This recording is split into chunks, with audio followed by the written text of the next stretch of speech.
یقیناً وزیراعظم عمران خان، ان کی پاکستان تحریک انصاف، ان کے تمام سیاسی اتحادیوں نے آج سکون کا ٹھنڈا سانس لیا ہوگا۔ آج ان کی پارلیمنٹ میں عددی اکثریت یعنی جمہوری حق حکمرانی کے حوالے سے بڑا امتحان تھا۔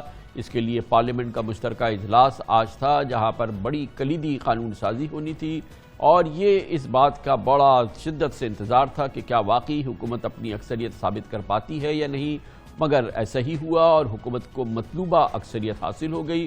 29 قوانین آج منظور ہو گئے، جن میں بہت ہی کلیدی قوانین جن کا تعلق ہے آئندہ الیکشن 2023 سے ہوگا، وہ بھی منظور ہو گئے۔ الیکٹرانک ووٹنگ مشین کا قانون منظور ہو گیا، بیرون ملک پاکستانیوں کو حق کے ووٹ مل گیا، اسٹیٹ بینک آف پاکستان کو مکمل اٹانومی مل گئی، اور اس موقع پہ اپوزیشن جو تھی وہ یقینی طور پہ اس اکثریت کو چیلنج نہیں کر سکی، اور اسی لیے اس قانون سازی کے حق میں 221 ووٹ آئے اس مشترکہ اجلاس میں، اور اپوزیشن کے 203 ووٹ رہے۔ متعدد اپوزیشن کے اراکین جن کے بارے میں بتایا گیا کہ وہ بیمار تھے، اس اجلاس میں شریک نہیں ہوئے، اور بآسانی حکومت نے اپنی اکثریت بھی ثابت کری، اور اس کے ساتھ ہی یہ کلیدی قانون سازی بھی ہو گئی۔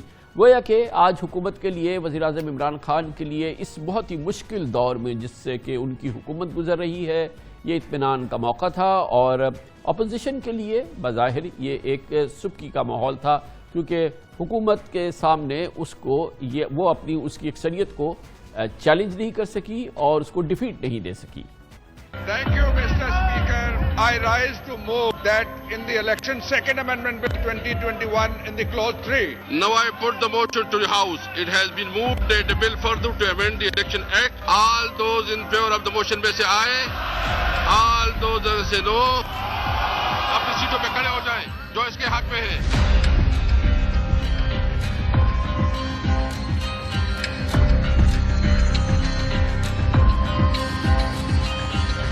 تحریک کے حق میں 221 ممبران ہیں، تحریک کی مخالفت میں 203 ممبران ہیں، لہذا تحریک منظور ہو گئی ہے۔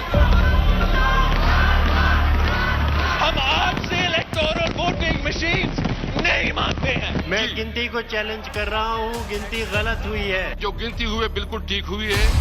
Stand alone electronic voting machine in the general elections in Pakistan. اپنے ہاتھ میں رہے، میں آپ کو سسپینڈ کرتا ہوں، وارننگ کر دیتا ہوں آپ کو، ہاتھ میں رہے۔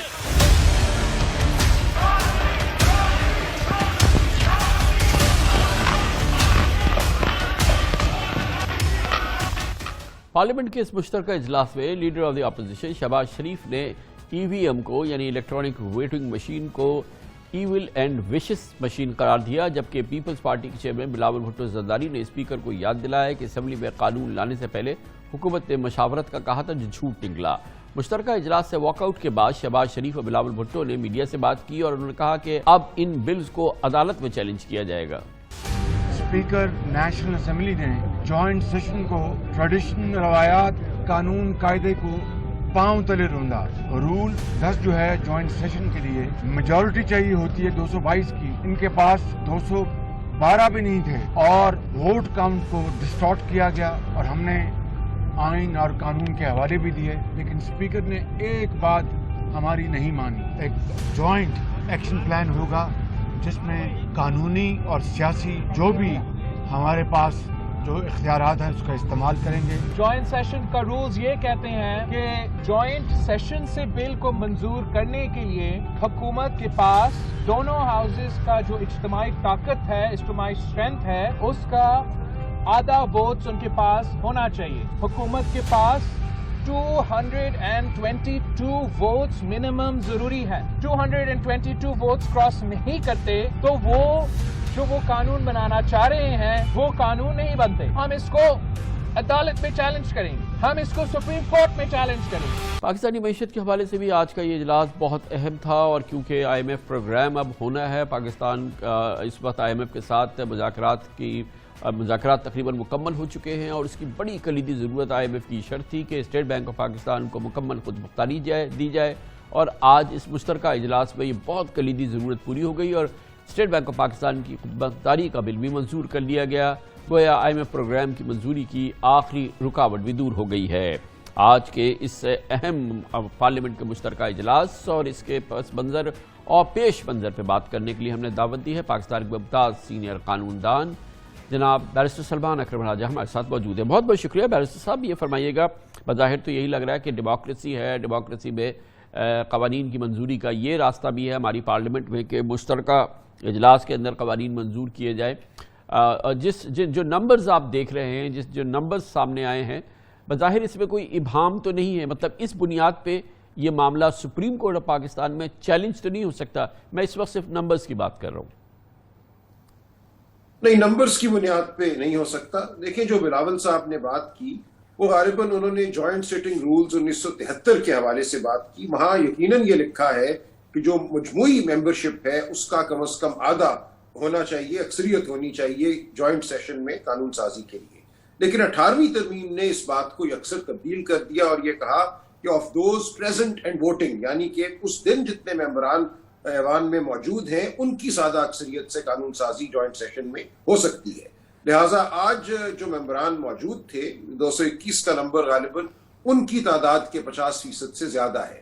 لہٰذا اس بنیاد پہ تو میں نہیں سمجھتا کہ تو بیرسٹر صاحب یہ بتائیے گا کہ اور کیا عوامل ہیں اس, بہرحال یہ پارلیمنٹ کا قانون منظور کیا ہے, کثرت رائے سے قانون منظور کیا ہے, پارلیمنٹ نے اپنا کام کیا ہے. یہ کون سی بنیاد ہو سکتی ہے جس میں کہ معاملہ سپریم کورٹ آف پاکستان میں چلا جائے یا جا سکتا ہو اور جس پر پھر وہاں پہ باقاعدہ ایک کیس چلے؟ دیکھیں, آج تو بہت سے قوانین پاس کیے گئے نا, 33 یا 40, ہر ایک کو فردن دیکھنا ہوگا. دو بڑے گراؤنڈ ہوا کرتے ہیں کسی بھی قانون کو عدالت میں چیلنج کرنے کے لیے. ایک یہ کہ جو آئین میں بنیادی حقوق دیے گئے ہیں ان سے کوئی قانون متصادم ہو, یا یہ کہ جو آئین میں ایک تقسیم کی گئی ہے قانون سازی کے حوالے سے صوبوں اور وفاق کے درمیان, اس کی کوئی روگردانی ہو, وفاق ایسا قانون پاس کر دے جس کا اختیار صوبوں کو ہے تو اس کو چیلنج کیا جا سکتا ہے. اب یہ تمام باتیں دیکھنا ہوگی. ایک زائد بات یہاں EVM کے حوالے سے, ووٹنگ مشین کے حوالے سے یہ آ سکتی ہے اگر کوئی بحث کرنا چاہے کہ آئین نے کلی اختیار الیکشن کو منعقد کرنے کا الیکشن کمیشن کو دیا ہے. آج کی قانون سازی نے ایک طرح سے الیکشن کمیشن کے ہاتھ باندھ دیے ہیں. تو یہ ایک نقطہ ہے جو اٹھایا جا سکتا ہے کہ اگر الیکشن کمیشن یہ سمجھتا ہے کہ وہ ان حالات میں اور اس وقت میں جب اس کو دیا گیا ہے 2023 سے پہلے ایک شفاف الیکشن الیکٹرانک ووٹنگ کے ذریعے نہیں کرا سکتا, عوام کو بھی ٹریننگ کی ضرورت ہے, عملے کو ٹریننگ کی ضرورت ہے, تو یہ ایک نقطہ ہے جو عدالت عظمیٰ یا عدالت عالیہ کے سامنے اٹھایا جا سکتا ہے. تو اس کے لیے تو الیکشن کمیشن کو باقاعدہ ایک آئینی پٹیشن دائر کرنی ہوگی حکومت کے خلاف اور پارلیمنٹ کے خلاف جس نے کہ قانون بنایا. دیکھیے, کوئی بڑی بات نہیں ہے. پارلیمانی قوانین کو تو ہم روز چیلنج کرتے ہیں تمام گراؤنڈز پہ کہ بنیادی حقوق کے منافی ہیں, یا جو طاقت ہے وفاق کی اس کو صوبائی معاملات میں اس کو داخل کیا گیا ہے. تو یہ تمام معاملات تو روزمرہ کے ہیں, اس میں کوئی بڑی بات نہیں. پارلیمان کے بنائے ہوئے قوانین چیلنج بھی ہوتے ہیں اور عدالتیں ان کو کالعدم قرار بھی دیتی ہیں.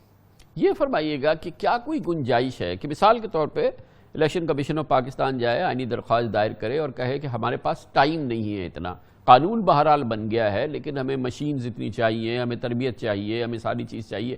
کیا کہیں کوئی گنجائش بن سکتی ہے کہ الیکشن کے انعقاد کو میں طول ہو جائے, اس میں اگلا الیکشن ان بنیاد پر کہ ابھی اس کی تیاری مکمل نہیں ہے, 2 مہینہ 3 مہینہ 6 مہینہ جو ہے بڑھا دیا جائے؟ کیا اس کی کہیں سے کوئی گنجائش نکل سکتی ہے؟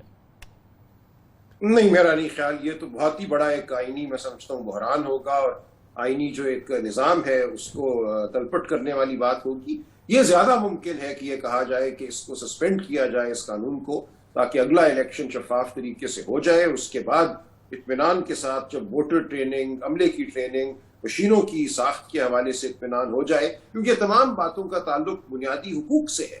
دیکھیں, ایک شفاف الیکشن جو ہے وہی بنیادی حقوق کی ضمانت ہے.